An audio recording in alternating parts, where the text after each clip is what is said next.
Shalom. Welcome to Torah Talks.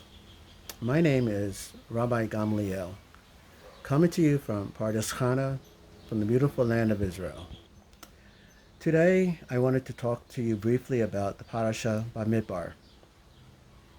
This is the fourth book of the Torah, and we are given a list of names of men who are to assist Moshe and Aharon with the census. The listing of names is similar to the second book of the Torah, Shemot, which actually means names. Now, we knew who those individuals there were, who were the sons of Yaakov. However, the Torah does not tell us much about these men, other than they were tribal heads of the various tribes in Israel. So what type of leaders were these men?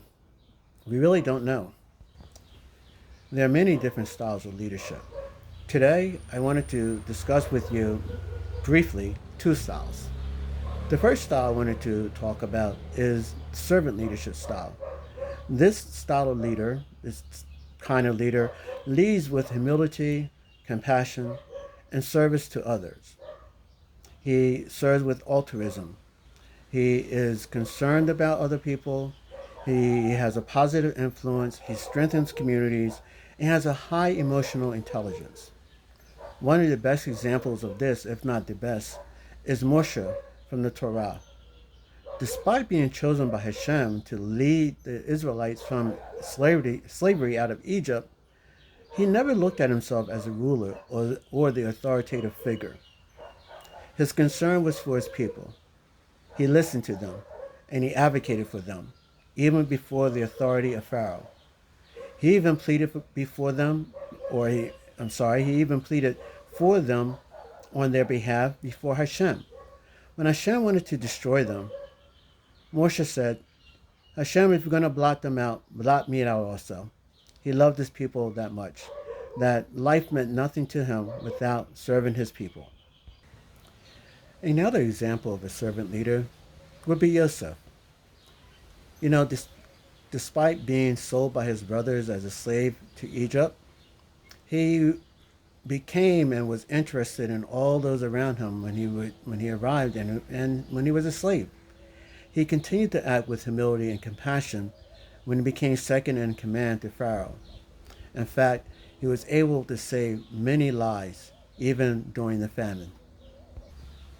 In contrast, the other style of leadership I wanted to discuss briefly is positional leadership.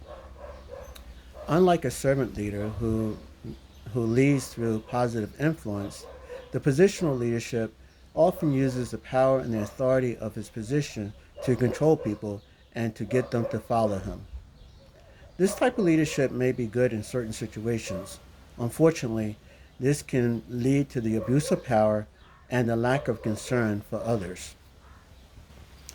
Sadly, there are many examples of this in history and even today. So, as I said, I have briefly discussed two styles of leadership, servant leadership and positional leadership. Servant leadership, the Torah emphasizes being important. It shows humility, compassion, and service to others. By following several leaders that were servant leaders, such as Moshe, we can become effective leaders ourselves and influence and impact our communities and our world in a positive way. This is the audio version of this talk. There's also a written version that you find on medium.com. Follow me there. Or on WordPress, which is also Jetpack. You can also find the written article there. Thank you. See you next time. Shalom. Please, if you like the content, hit like and subscribe to the channel. Thank you. Shalom.